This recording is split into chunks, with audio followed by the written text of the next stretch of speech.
arah kiblat itu pada 4 keadaan. Indal ihram, ketika takbiratul ihramnya, waruku, ketika rukunya, ketika 3 sujud, dan yang keempat duduk antara 2 sujud.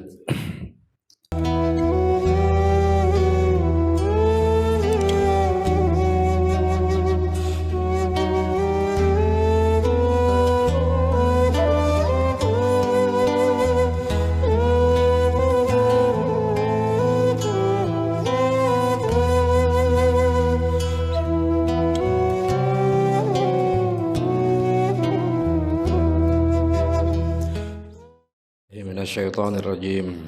Bismillahirrahmanirrahim. Bismillah, alhamdulillah wa kafa. Wassalamun ala ibadihil ladzina istafa. Allahumma inna nas'aluka bika an tusalliya wa tusallima ala sayyidina Muhammadin wa ala sairil anbiya'i wal mursalin wa ala alihim wa sahbihim ajma'in wa an tu'ammira nahdatal watani wa nahdatal banati bi furu'ihima ila yaumiddin wa an tansuruna wa taftaha alaina wa tarzuqana wa tahfazana wa taghfir lana wa li jami'il muslimin ya Allah ya Allah ya Allah ya Hayyu ya Qayyum la ilaha illa anta Allahumma 'allimna ma jahilna wa zakkirna ma nasina wa fahhimna ma la nafham wa zidna ilman wa zidna ilman wa zidna ilman wa lihikna bisalihin amin. Bismillahirrahmanirrahim. Alhamdulillah wassalatu wassalamu ala rasulillah sayyidina wa maulana Muhammad ibn Abdullah sallallahu alaihi wa ala alihi wa ashabihi wa azwajihi wa zuriyatihi. Amma ba'd. Qala al-mu'allif wa syarahu rahimahumullah wa nafa'ana bi ulumihim wa bi nafahatihim wa bi barakatihim. Darin amin.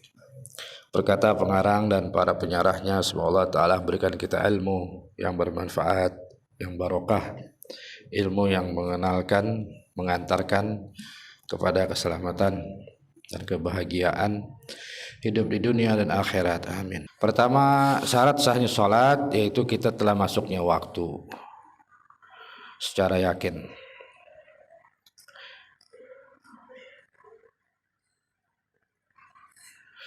Lalu jika dia telah sholat sebelum masuknya waktu, ternyata selesai salam baru dengar azan, maka dia wajib sholat lagi. Wa idza waqat ba'da kharujil waqt fatakunu qada'atil shalah. Kemudian kalau dia sholat, ternyata sholat yang dikerjakan waktunya sudah selesai, misalnya dia tunda zuhur entar karena masih panjang, lalu kemudian dia sholat zuhur.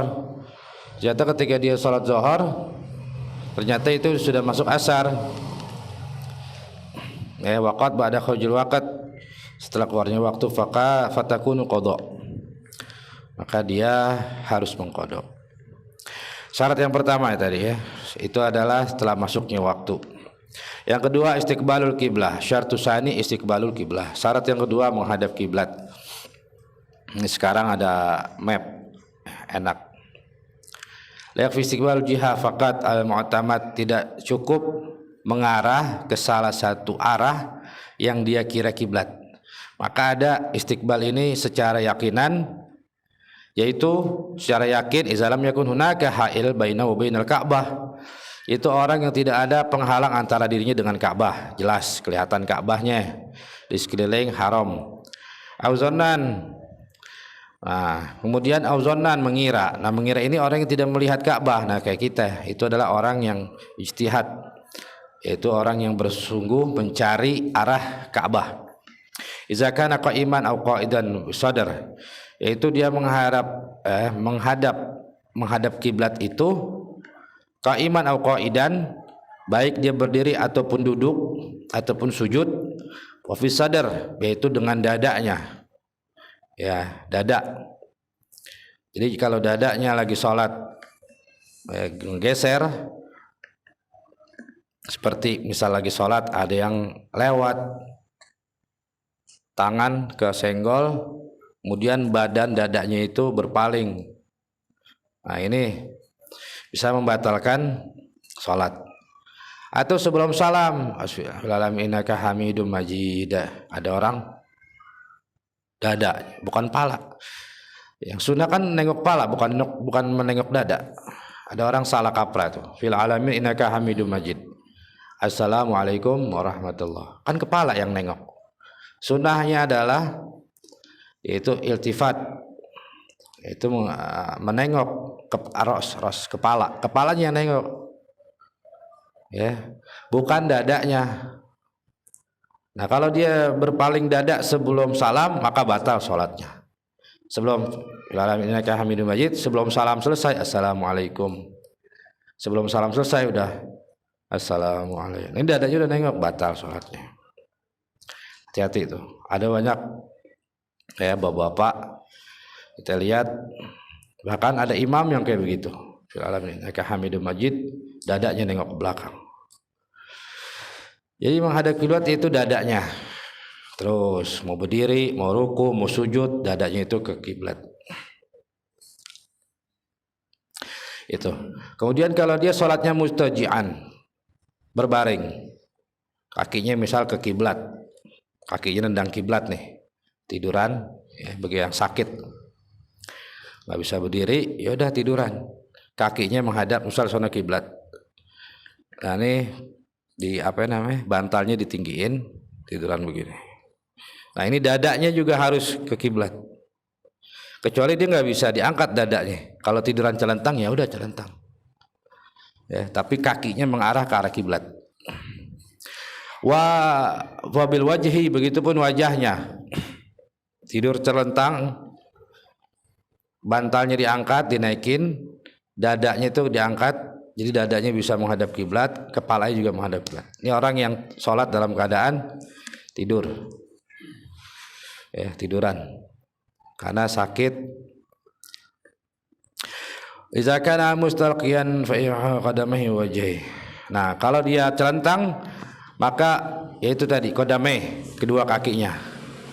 Ini kakinya nih, tumitnya, telapaknya menghadap ke arah kiblat, ya, kemudian wajahnya juga, palanya doang dinaikin, palanya nggak ada mengarah ke kiblat, ke arah kaki,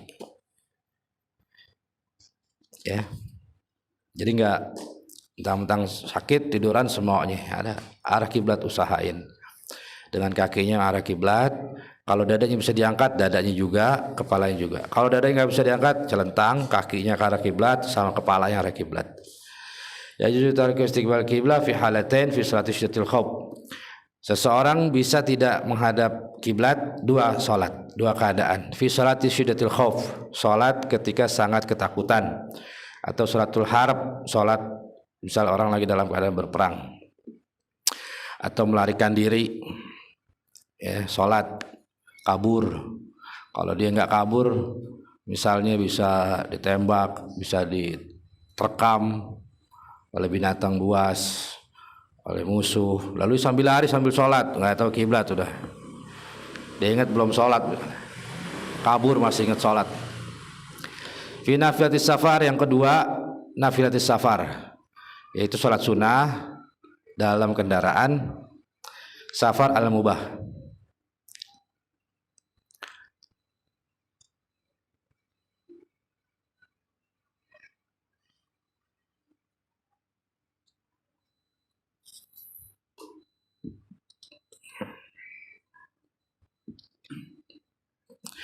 Kalau dalam perjalanan berjalan kaki, bukan menggunakan rakib, bukan menggunakan kendaraan, jalan kaki, safar, pergi tapi jalan kaki, ya wajib istiqbal kiblat, dia masih wajib menghadap kiblat sambil sholat, sambil jalan sambil sholat, ya. Kalau badannya perginya pas ke arah kiblat, kalau enggak maka arah kiblat itu pada 4 keadaan. Indal ihram, ketika takbiratul ihramnya, waruku, ketika rukunya, ketika 3 sujud, dan yang keempat duduk antara 2 sujud. Kalau jalannya di luar arah kiblat, maka 4 tempat ini dia wajib menghadap kiblat kalau pergi dalam keadaan berjalan kaki. Azapun kana rakiban, kalau berjalan menggunakan kendaraan wajib istiqbal kiblat fil ihram. Dia wajib menghadap kiblat di saat ihramnya saja kalau itu memungkinkan. Wa illa, kalau enggak memungkinkan fala yajib istiqbal kiblah mutlaqan. Maka dia tidak wajib menghadap kiblat secara mutlak. Ya, nih pengertian tentang salat menghadap arah kiblat. Jadi mengarah kiblat itu wajib secara yakinan, terlihat kalau dia di sekeliling haram, sekeliling Mekah terlihat. Maka selebihnya adalah ijtihad. Ya. Dia mengetahui arah kiblat. Kemudian tadi pada sholat tertentu, ya, dia boleh tidak mengarah kiblat kecuali dalam keadaan darurat, seperti dalam keadaan tidur, maka kaki, badan, dada, dan kepala. Kalau tidak bisa dadanya, maka kaki dan kepala. Kemudian dalam perjalanan, kalau dia wajib, sholatnya wajib, maka dia di dalam niatnya, dalam ihram wajib menghadap kiblat. Kalau dalam sunnahnya, sunnahnya itu kalau memungkinkan ketika ihram, ketika takbiratul ihram niat itu menghadap kiblat. Kalau enggak ya enggak. Adapun kalau berjalan kaki, maka pada 4 tempat arah kiblat. Ya, ketika ihram, ketika niat takbiratul ihram, kemudian ketika ruku, sujud, sama duduk antara 2 sujud. Itu wajib menghadap kiblat. Ya, kalau kita salat sunnah dalam bepergian kendaraan atau berjalan kaki. Itu syarat sahnya salat yang kedua. Kemudian yang ketiga, asyartu salis, syarat yang ketiga at-taharah anil hadasain. Suci dari 2 hadas. Hadas kecil udah bersih, udah berwudu. Hadas besar udah bersih dengan mandi, dua-duanya sudah. Ya, kemudian udah tahu jelas syaratnya wudu. Nah, disinilah kita belajar air, belajar syarat wudu, belajar rukun wudu, belajar yang membatalkan wudu. Kita belajar air, belajar mandi, syarat mandi besar, rukunnya mandi besar, kemudian yang membatalkan mandi besar, mandi wajib. Kenapa? Karena ini syaratnya daripada sahnya sholat.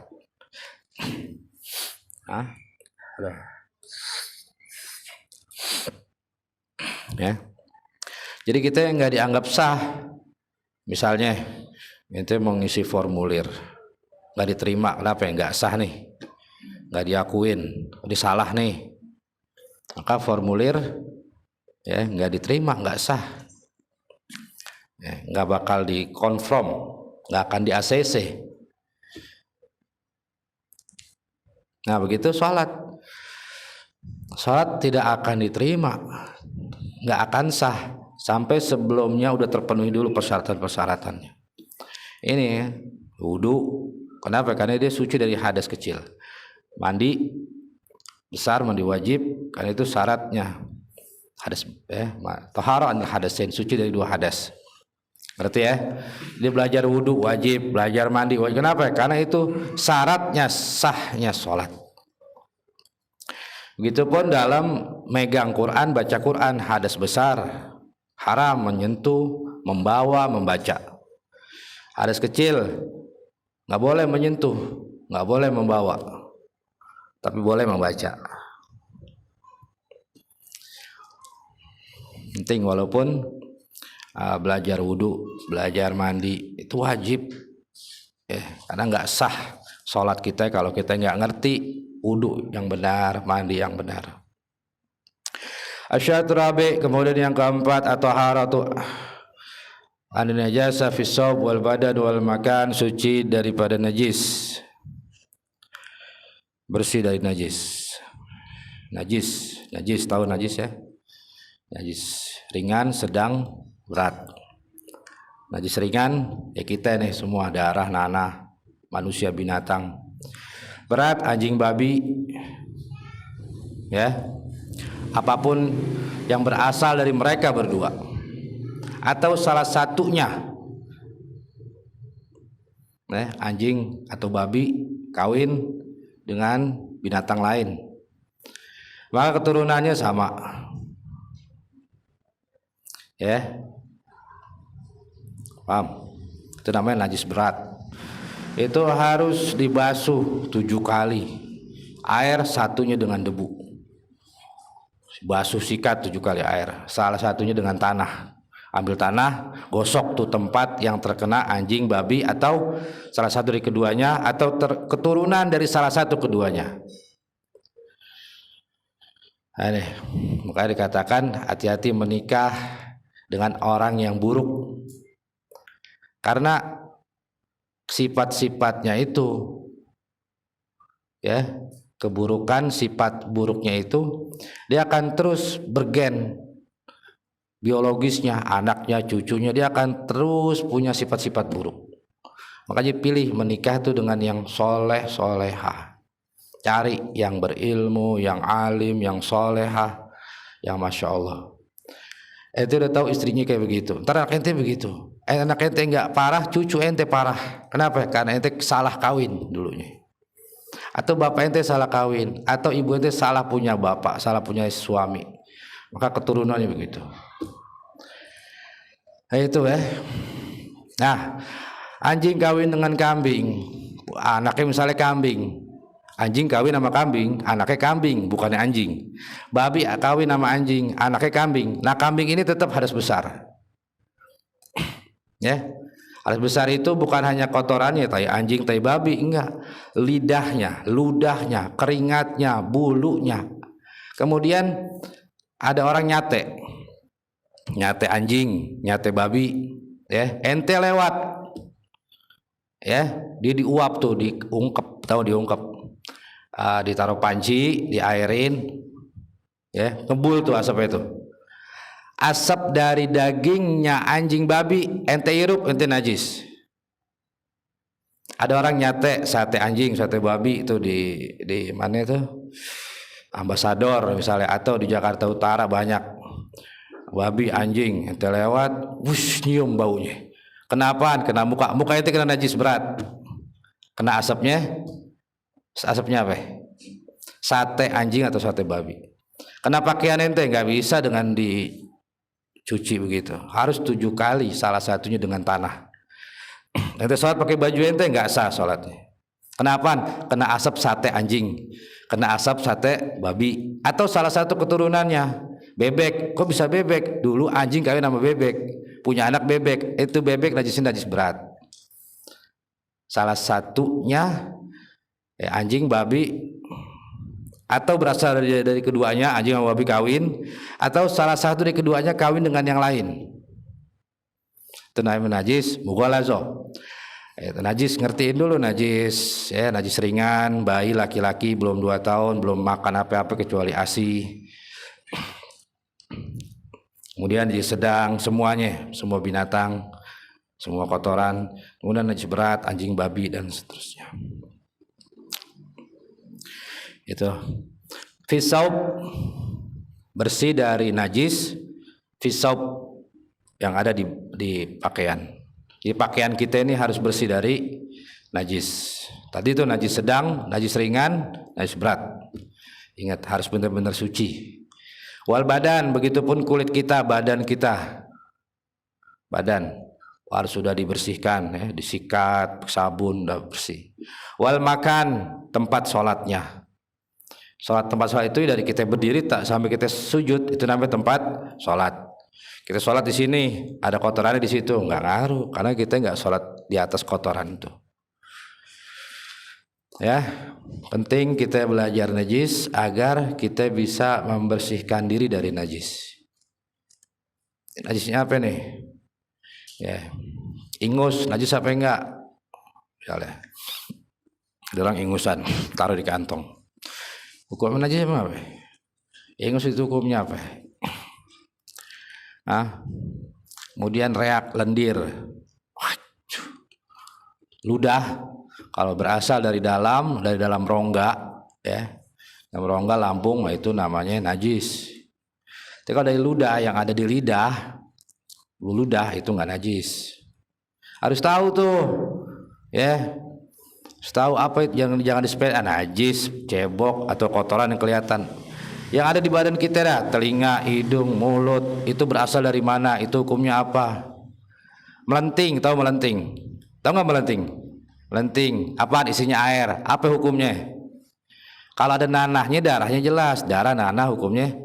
Kalau air, ini air ini, belum jadi nanah, belum jadi darah, hukumnya apa? Pecah, kena baju. Nah ini penting, ya jangan merasa kita udah tahu nih syaratnya sholat bersih dari najis, banyak detail penjelasannya panjang banyak. Kemudian sudah dijelaskan di bab tentang izalatun najasah, cara menghilangkan najis, itu sudah dijelaskan, ya. Seperti masih ada warna, baunya udah nggak ada, najisnya udah nggak ada, baunya nggak ada, tapi warnanya masih di pakaian, bekas kena kotoran, disikat, ya, bendanya udah dibuang, disikat, udah nggak bau, tapi warnanya hilang-hilang dan sebagainya dah. Ya, dari najis. Apa najis? Itu termasuk bangkai. Bangkai yang nggak boleh dimakan, itu namanya najis. Bukan hanya darah, nanah, kotoran manusia, kotoran binatang, ya, atau air. Maaf, segini. Kemudian kemasukan benda najis. Kemudian, kalau dia kurang dari 2 kula, berubah nggak berubah jadi najis. Ingat, dulu kita pernah cerita di sini, kita bahas. Air kurang dari 2 kula, kemasukan kotoran, cicak, kotoran apa ya? Kotoran dan najis. Kurang dari 2 kula. Berubah nggak berubah najis. Kalau dia lebih dari 2 kula, 2 kula tahu? Seember gede, kemasukan najis, lihat dulu. Kalau berubah itu ember, berubah, dicium jadi bau kotoran, warna juga berubah, maka walaupun lebih dari 2 kula, karena berubah maka najis. Ya, tapi kalau lebih dari 2 kula kemasukan kotoran, nggak berubah warna, nggak berubah rasa, nggak berubah bau, maka nggak najis. Paham? Tapi kalau air segini nih, kemasukan kotoran, nggak berubah, warnanya nggak berubah, baunya nggak berubah, karena kurang dari 2 kula maka jadi najis sudah. Badan ente kena ini air, walaupun nggak berubah, maka pakaian ente terkena najis. Ini air bersih, kemasukan kotoran, kemasukan najis, maka menjadi air najis. Kenapa? Karena kurang dari 2 kula. Nggak mesti berubah, nggak berubah, karena kurang dari 2 kula. Hanya sedikit maka najis. Walaupun nggak berubah warna, rasa, bau, kena tumpah di kain atau di kulit, di badan, maka menjadi najis. Ini dijelaskan najis. Kemudian apa najis? Yaitu bangkai. Bangkai itu yang nggak halal dimakan, atau bagian potongan dari yang tidak boleh dimakan. Nggak boleh dimakan.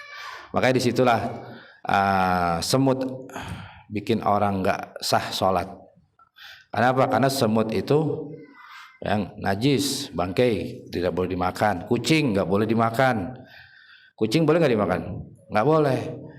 Maka semua bagiannya adalah kalau mati bangkai, atau terpisah dari tubuhnya bangkai. Ya, kecoa cicak boleh nggak dimakan? Nggak boleh. Ketika lagi sholat ada cicak lewat, dia masih hidup boleh. Tapi kalau cicaknya mati, itu namanya bangkai. Paham? Nah, binatang yang tidak boleh dimakan, maka bagian tubuhnya yang terlepas adalah bangkai. Cicak bangkai. Kemudian yang terpisah apa? Buntutnya itu. Cicak suka lepas buntutnya kan. Nah, buntutnya itu misalnya ada di tubuh badan pakaian kita, maka kita membawa najis. Kucing nggak boleh dimakan. Nah, bagian daripada kucing apa yang terlepas? Bulunya. Nah, ini bulu kucing ada di pakaian. Atau di tempat sholat, lagi sholat, nih di karpet ada bulu kucing. Kita sholat di atasnya bulu kucing, nggak sah. Kenapa? Karena bulu kucing ini najis. Kok najis? Karena dari binatang yang tidak boleh dimakan. Tapi kan dia kucingnya masih hidup, dia kucingnya. Tapi bulunya di sini, terpisah dari tubuhnya itu sama. Paham? Nah, belajar lagi, ulang lagi. Itu perlu diulang-ulang. Bersihnya badan, pakaian dan tempat salat dari najis. Masail fi taharah najasa, panjang lagi permasalahan pertanyaan-pertanyaan muskilah, permasalahan-permasalahan fi taharah najasa dalam bersuci dari najis, panjang.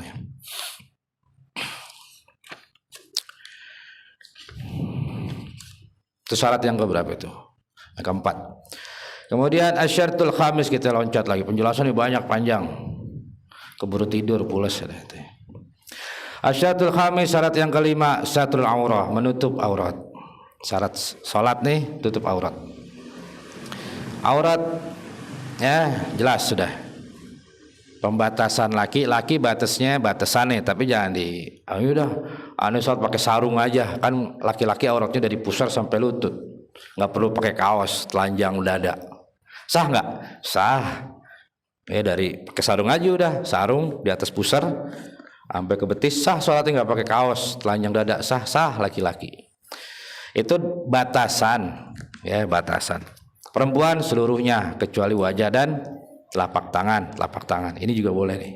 Kemudian ikhtilaf ulama nih, ya yang emang nggak mungkin ditutup atau yang emang sehari-hari dia butuh untuk digunakan. Ya, jari ini perempuan kalau keluar, kalau belanja, kalau bayar itu menggunakan ya udah. Maka ini juga boleh. Batin sama sininya. Ikhtilaf juga kaki ikhtilaf juga. Ya, yang nggak boleh itu wajah dan telapak tangan. Kaki bagaimana? Jadi harus tutup tuh. Kalau orang pakai mukena nih, cewek pakai mukena, itu cuma mukanya doang. Tangan di dalam, kaki di dalam lebih afdol. Ya, tangannya nggak kelihatan, kaki nggak kelihatan, udah sah. Lalu bagaimana ada orang yang sholat perempuan mukanya kelihatan, mukena tangannya kelihatan. Nah, selama hanya sampai ini, tapi kalau dia pas-pasan sampai sini doang nih, kemudian ketika dia sholat tertarik pergelangannya, batal sholatnya. Makanya perempuan lebih baik tangannya itu di dalam mukenanya. Kalau ada orang yang pas-pasan pakai gamis panjang, nggak pakai mukena, pakai gamis, tahu gamis? Pakaian tutup syar'i dah dibilangnya. Dia gitu, nggak pakai mukena, sholat boleh. Tapi coba ketika dia ruku, tangannya ketarik. Nah, ini posisinya tadinya begini, ketika dia ruku, nah batal. Kenapa? Karena ini udah melewati pergelangan, udah melewati telapak. Kemudian wajah dan tangan. Bagaimana dengan kaki? Kaki itu aurat. Tuh lihat, jempolnya perempuan aurat. Tapi kalau keluar gimana? Nah itu dia. Ikhtilaf ulama. Ya, karena diboleh auratnya perempuan semua kecuali muka dan telapak tangan. Udah itu doang. Kaki bagaimana? Dia pakai sendal keluar rumah. Nah, itu aurat. Jari kaki, tahu jari kaki? Jari-jari kaki. Lalu ulama mengatakan ini ikhtilaf nih, ini berbeda pendapat. Kalau emang dia tidak mungkin untuk menutupi kaki, maka yang boleh adalah telapaknya aja.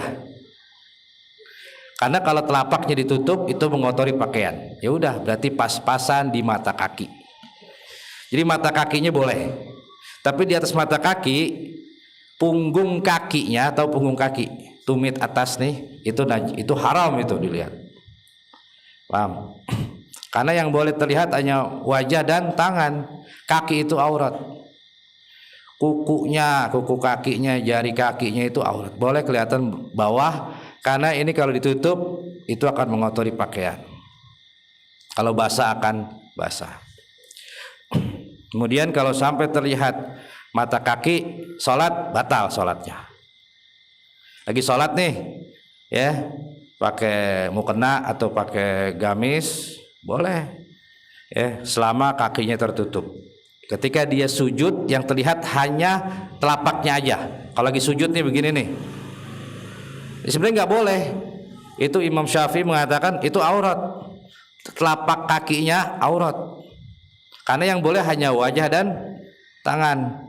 Lalu bagaimana kalau perempuan ketika dia lagi sujud terlihat telapaknya? Maka ulama Imam Syafi'i juga telapaknya boleh.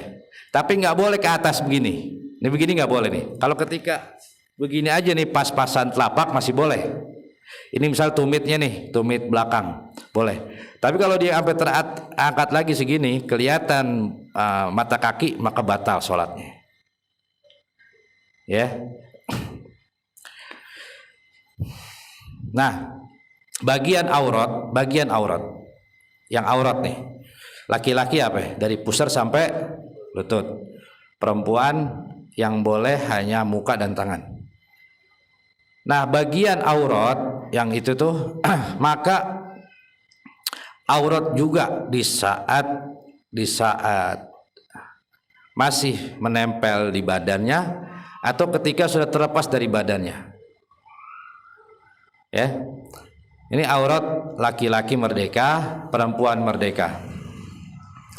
Laki-laki merdeka pusar sampai lutut, perempuan muka dan tangan. Itu yang boleh. Nah, selebihnya nggak boleh. Ya, seperti misalnya rambutnya perempuan. Itu aurat. Ya, aurat deh. Maka itu haram dilihat. Baik di saat masih menempel di badannya, masih jadi rambut, atau ketika terlepas dari badannya. Ketika terlepas dari badan. Misalnya nih perempuan gunting rambut ya, rambutnya digunting. Paham? Dengerin nih, biar ente ngerti. Jadi jangan sampai ente diseksa gara-gara istri ente pernah gunting rambutnya itu dilihat sama yang bukan muhrim. Kok saya diseksa di neraka digebugin? Kenapa? Gara-gara ente punya istri pernah gunting rambutnya itu dilihat sama orang. Tapi kan pakai jilbab terus, nggak pernah keluar rumah kecuali nutup rambut. Iya. Tapi ketika dia ke salon, udah di ente belum ular baru gituan aja udah keluar aja dah daripada ganggu. Ente baru gituan belum ular.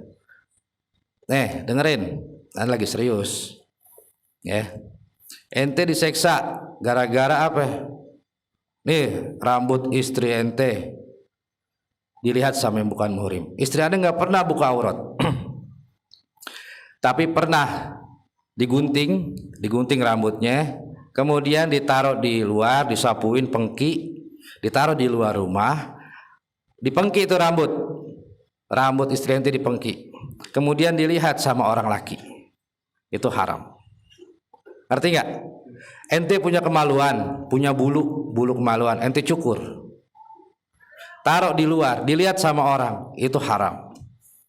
Ya, jadi aurat ini ketika dia masih di bagian di tubuh atau setelah lepas dari tubuh itu juga aurat. Paham? Ngerti ya? Paham? Kasih tahu tuh.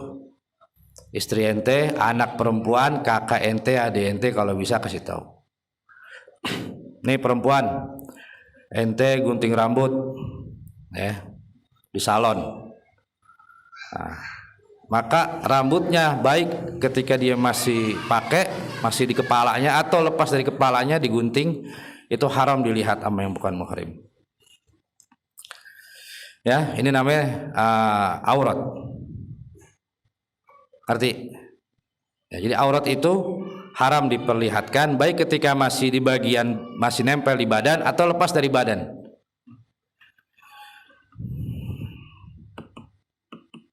Satrul aurah.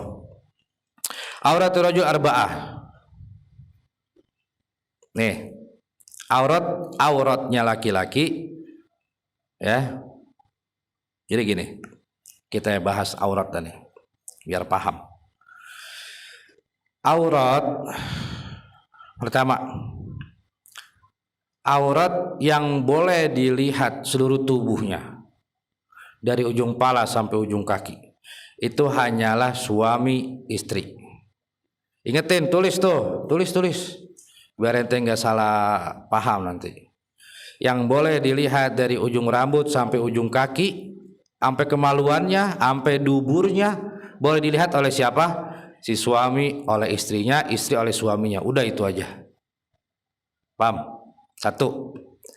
Yang kedua, aurat yang boleh dilihat seluruhnya kecuali hanya kubul dan dubur, kecuali hanya lubang depan sama lubang belakang. Jadinya dia pakai celana dalam doang, itu boleh dilihat. Siapa? Yaitu bagi bayi, ya. Kaum atfal tuh bayi, tahu bayi umur 1 tahun, 2 tahun, 3 tahun, itu namanya bayi. Bayi, ya, itu dia pahanya kelihatan, pusernya kelihatan, di bawah pusernya kelihatan, pakai celana dalam doang. Siapa? Itu bayi umur 1 sampai 3 tahun. Tulis, ente tulis, jangan bengong. Ilmu nih, ya. Udah. Nah, kemudian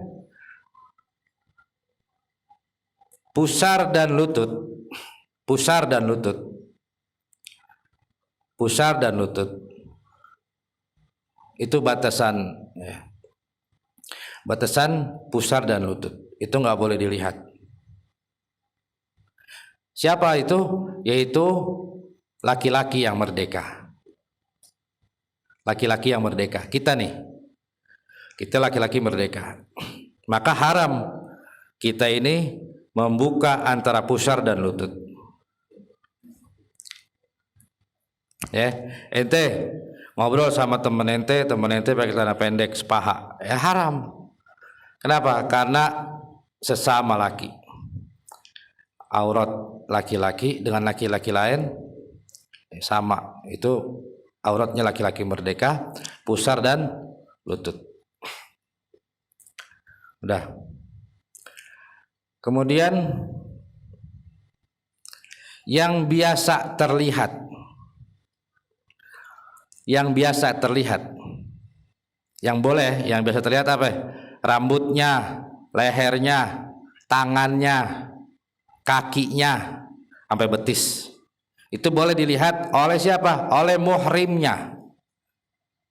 Jadi batasan muhrim, ente sama ibu ente, paham? Ente sama kakak ente, muhrim nih. Muhrim itu artinya yang tidak boleh nikah, nggak boleh kawin ente. Bibi, paman, nggak boleh kawin. Anak, keponakan langsung nggak boleh kawin. Tapi kalau istrinya keponakan boleh. Ini yang muhrimnya nih, yang kita anggap katanya kandung. Oh ini nggak batal. Iya, nggak batal. Kenapa nggak batal? Karena kita nggak boleh kawin, maka nggak batal. Apa batasan auratnya? Yang biasa dilihat aja, yang boleh dilihat aja. Apa? Itu rambut, yang biasa dilihat. Rambutnya boleh, lehernya boleh, leher sampai rambut. Apa rambut sampai leher. Kemudian pergelangan tangannya nih, di bawah sikut. Ini ginian nih masih boleh nih. Ini masih boleh dilihat. Ya, kakak, adik, ibu boleh ginian nih. Tapi di atas sikut ini udah nggak boleh. Ya, apalagi dadanya nggak boleh. Kemudian kaki sampai batasan betis. Telapak, mata kaki, betis tempatnya wajib wudu. Nah, itu anggota wudu itu boleh dilihat oleh sesama muhrim. Ngerti? Kita wudu apa sih? Muka, tangan, kepala, kaki, betis. Nah, itu adalah aurat yang boleh dilihat sesama muhrim. Kakak ente, ibu ente, adik ente, anak kandung ente, anak kandung perempuan, cucu ente perempuan, itu hanya boleh dilihat apa? Bagian wudunya saja. Ngerti? Paham nih? Jangan sampai ngaji tapi bahlul. Kenapa? Sama kakaknya, sama ibunya ngerokin bagian belakang pantat, haram tuh. Kenapa? Aurat. Boleh, itu perempuan, nanti sama perempuan. Itu pun ada batasan, perempuan sama perempuan, ya itu batasannya itu antara sama dengan laki, pusar dan lutut. Perempuan sesama perempuan. Lanjutin deh tuh. Auratnya perempuan dengan perempuan. Ya, itu antara pusar dan lutut. Pahanya haram. Kakak ente ngurutin ibu ente, apanya pahanya haram. Kenapa? Karena batasan auratnya perempuan dengan perempuan adalah pusar dan lutut. Pahanya nggak boleh dilihat. Ngerti? Nanti ada tentang pembahasan darurat lain lagi. Darurat kayak misalnya operasi, ya, atau dokter, itu pun harus didampingin muhrim, harus izin, ya. Istrinya misalnya mau sesar, dokternya laki-laki, itu harus ada muhrimnya yang mengizinkan, yang mendampingi. Mungkin karena darurat yang belah perutnya ini dokter laki-laki. Nah, perut ini adalah auratnya perempuan, dilihat oleh dokter laki-laki. Izin muhrim boleh. Nanti darurat. Ya, tapi ini yang normalnya nih. Ya, kita bahas normal nih. Jangan sampai nggak tahu ilmunya. Laki dengan laki, pusar dan lutut. Perempuan dengan perempuan, pusar dan lutut. Paham? Kemudian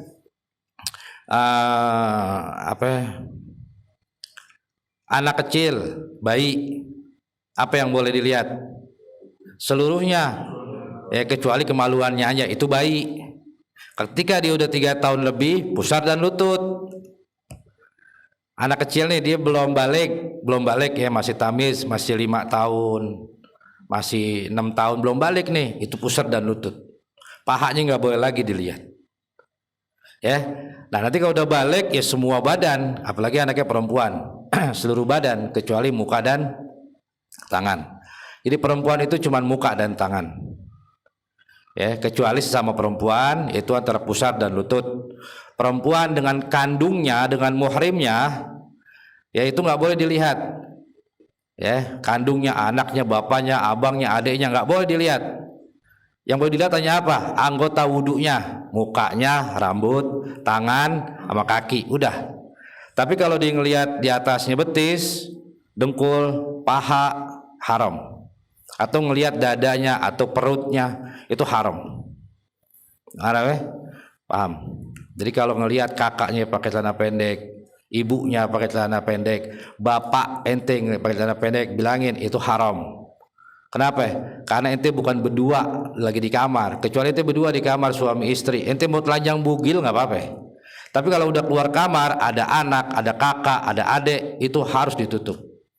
Paham? Bapak ente, ibu ente bilangin, jangan sampai pakai celana pendek keluar kamar. Jangankan keluar rumah, keluar kamar dilihat anak kandungnya haram. Ngerti?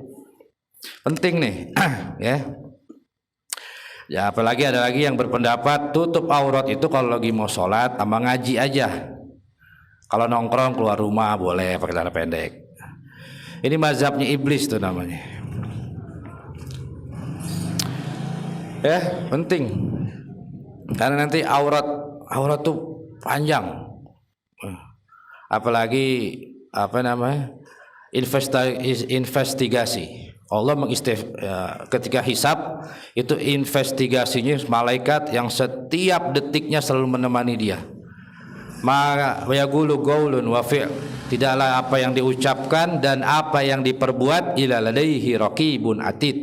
Di Quran tuh kecuali baginya itu terpantau, terekam oleh raqib dan atid.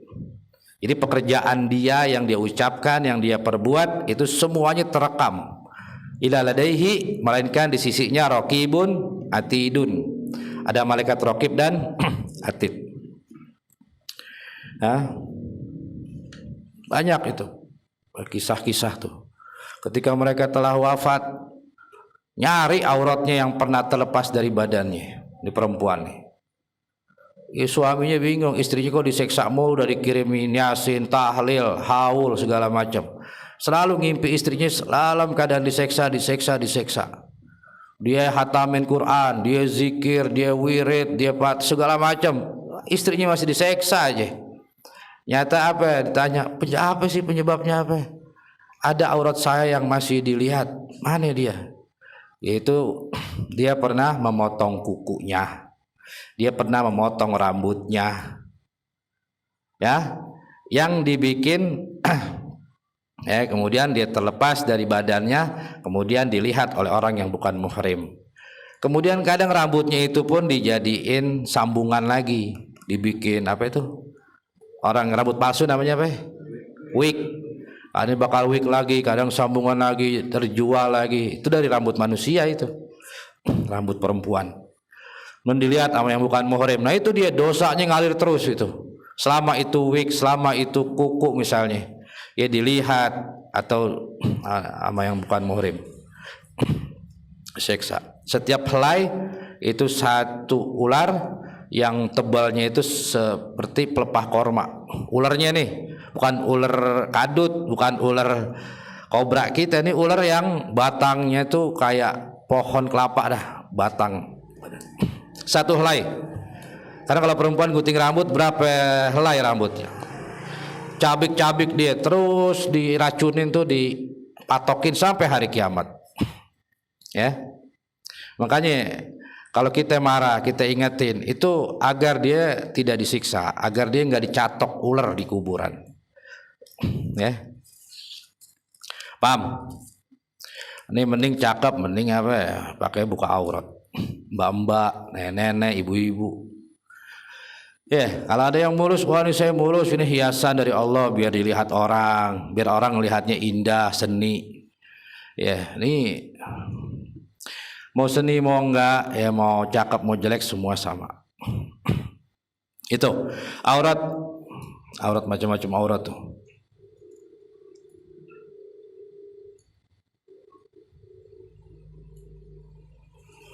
Ya. Nah tadi yang Anda jelaskan barusan tuh ada beberapa batasan aurat, ini semua dijelasin di sini. Tuh, ya. Khalwah, ketika dia berkhalwah, khalwah itu menyepi suami istri. Tadi itu ketika dia boleh, sebenarnya boleh dilihat. Tapi kalau si suami atau si istri malu untuk dilihat kemaluannya, ya boleh ditutupin kubul atau duburnya. Ya. Ini bagi khalwah saja, ketika dia berkhalwat satu kamar suami istri boleh. Itu. Nah, kemudian di sini Indonesia wanita di sisi ajnabiyat. Perempuan di sisi bukan yang muhrim kepada yang bukan muhrim, jami'ul badan, semua badan. Ya, telinga termasuk. Telinga itu termasuk. Tapi luarnya itu boleh batasan wudu, batasan sholat. Tapi telinganya nggak boleh. Kemudian auratnya orang merdeka. Ya, orang merdeka tadi udah.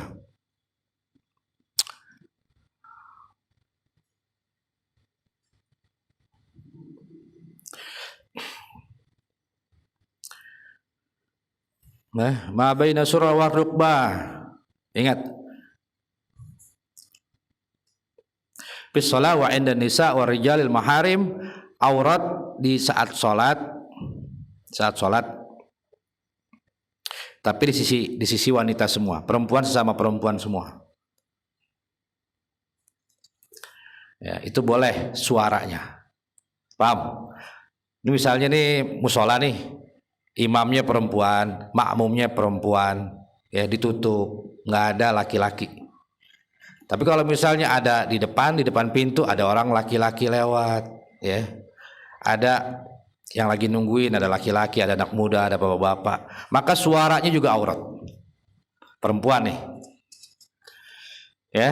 Jadi boleh nggak perempuan itu azan qomat? Boleh, boleh. Tapi syaratnya di tempat yang tidak didengar oleh laki-laki. Kenapa sih kok perempuan kalau di fikih disunahkan ketika saat itu hanya qomat saja? Karena kalau qomat itu pelan. Kenapa nggak disunahkan azan? Karena azan itu kencang. Kalau kencang dikhawatirkan didengar oleh ajnabi, oleh yang bukan muhrim, maka menjadi haram. Sekarang pengajian ibu-ibu pakai mic, kan bahlul. Tapi kan itu nenek-nenek kayak yang teman itu perempuan. Kenapa nenek haram? Ya, ntar yang demen kongkong. Ya kayak kakek demen sama nenek-nenek. Kalau yang bacanya nenek-nenek, masa ada yang nafsu sih sama suara nenek-nenek? Itu anak muda nggak nafsu, tapi yang kayak kakek, ya, yang bawa bapak, wah ustazahnya itu. Arti jal ajanab jamil badan. Law ra'ahu wa ghairu ra'autu aman fa khairu aitu asfandara.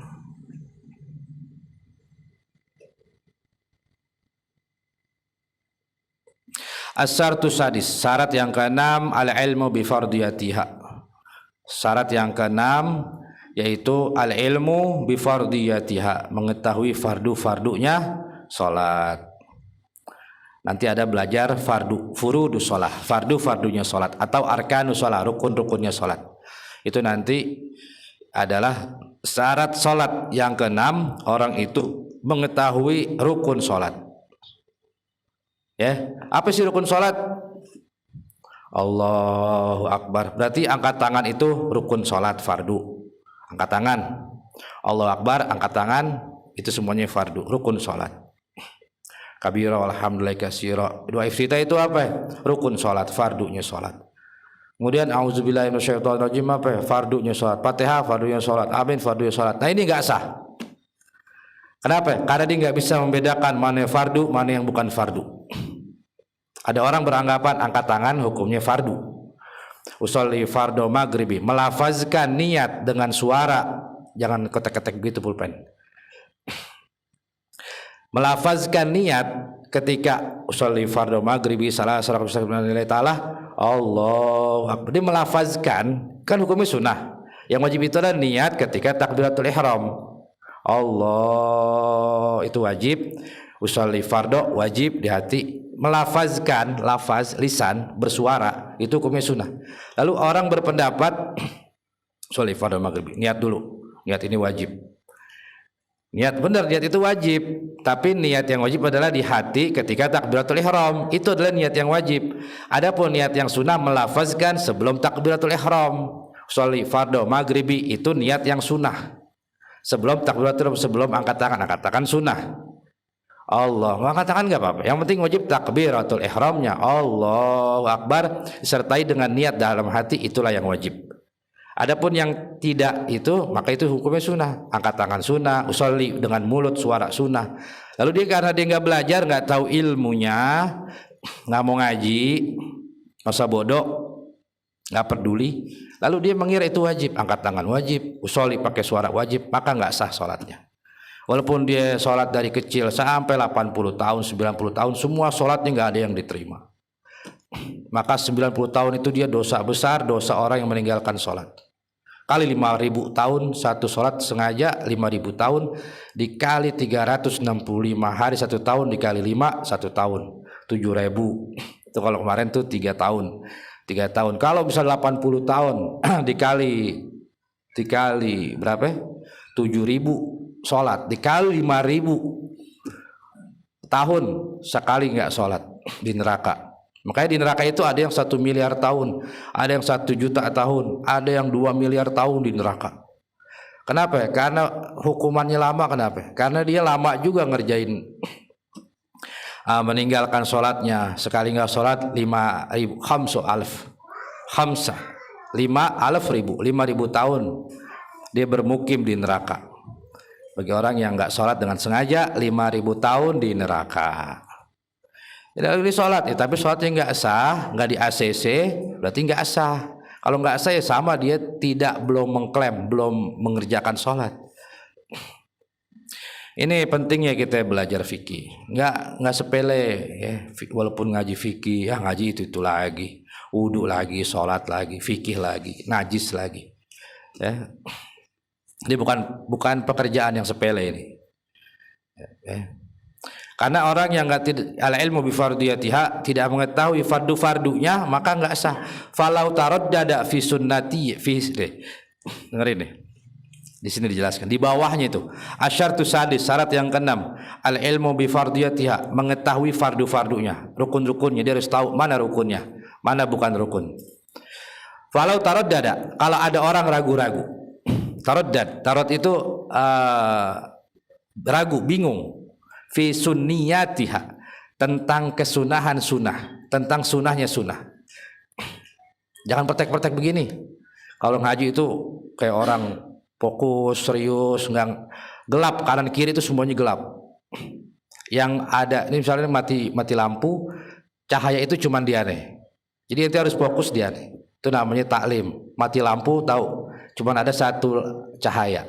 Jadi nggak kanan, nggak kiri, nggak pertak-pertek. Falau tarodada, ada orang yang ragu, bingung fi sunniyatiha, tentang sunah-sunahnya.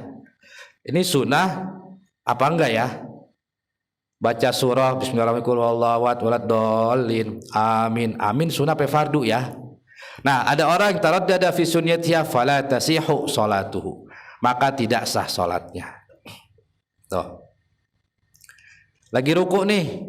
Ruku subhanarabbil azim ini hukumnya sunnah apa fardu ya? Rukun apa fardu? Ya Allah liman hamidah. Angkat tangan ini rukun apa sunnah ya? Rabbana lakal hamd. Rabbana lakal hamd ini sunnah apa fardu ya? Fala tasihu salatuh, maka tidak sah salatnya. Lalu dia bertahun-tahun salat begini, enggak tahu mana sunnah fardu, pokoknya dikira semuanya fardu aja. Nah, ini enggak tahu. Karena menyepelekan karena masa bodoh yang penting gue sholat. Udah sholat tapi dengan ini dia nih orang yang sholat tapi dengan semaunya, nggak ada ilmunya, maka nggak sah sholatnya. Asyatu sabi yang ketujuh alayataqida fardhan min furudihi sunnatan, nggak boleh meyakini fardu daripada fardu-fardunya sholat, sunnatan dianggap sunnah. Ini syarat yang ketujuh. Tidak boleh meyakini fardu daripada fardunya sholat, rukunnya sholat dianggap sunnah. Fardu sama rukun sama. Fardu sholat, rukun sholat sama. Kalau itu dianggap sunnah, ada salah satu rukun sholat dianggap sunnah, maka itu tidak sah. Ya, jadi kita harus hafal, paham mana rukunnya, mana sunnahnya. Sunnah juga nanti ada dua, ada hayat, ada abad. Abad yang diganti dengan sujud sahwi, hayat enggak. Nah, kalau orang meninggalkan sunnah masih sah. Orang meninggalkan rukun, kalau dia mampu langsung segera ulangin. Tapi kalau dia lupa dengan jangka waktu yang telah lama, beberapa rukun fi'il, baru ingat meninggalkan rukun, maka tidak sah sholatnya. Nggak bisa dibalikin, nggak bisa ulang lagi. Harus dari awal. Wallahu a'lam bishawab. Ya, mudah-mudahan kita belajar fikih agar ibadah kita ini sah. Kalau sah baru diharapkan diterima. Ya.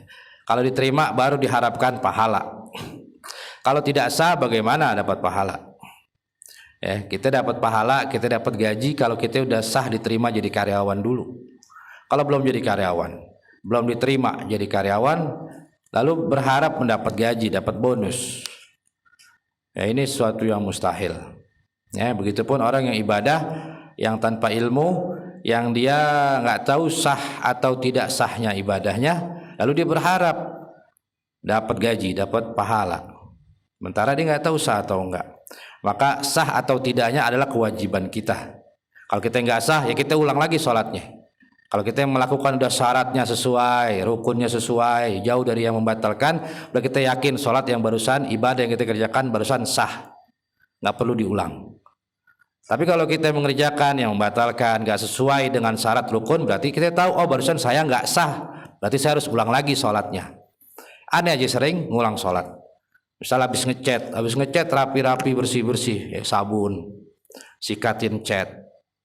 Udah sholat, habis sholat, selesai sholat, merokok lagi, ngobrol lagi. Ketika itu ngelihat ada beberapa titik sisaan cat, misalnya di kuku yang di dalamnya, yang di sini nih, di samping ini. Astagfirullah, ini ada bekas cat lagi belum hilang. Tadi dicari nggak ketemu, pas sudah selesai sholat baru ada.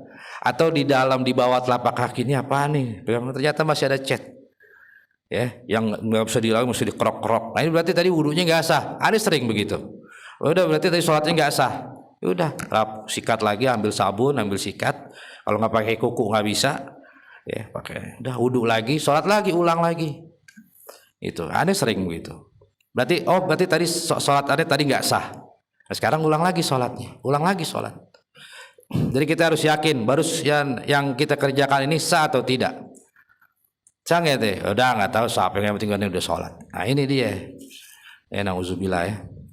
Semoga Allah Ta'ala jadikan kita orang yang berusaha ya, untuk bekerja, untuk berbuat, beribadah sesuai yang Allah inginkan, yang Allah mau, yaitu beribadah dengan cara yang Allah kehendaki, dengan cara yang Nabi perintah. Jangan main kuku, jangan main pulpen itu.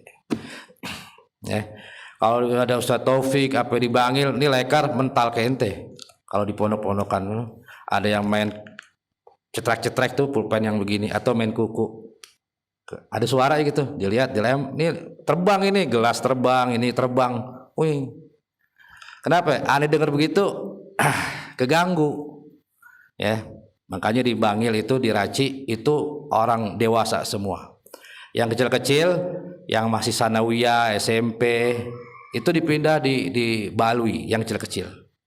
Dulu kita masih di Raci, ya gabung sama yang anak baru, sama orang SD, SMP digabung. Jadi banyak ganggu. Ustadznya pun keganggu, pengajarnya keganggu. Akhirnya bikinlah yang di Balui itu bagi SD, SMP, SMA di situ semua.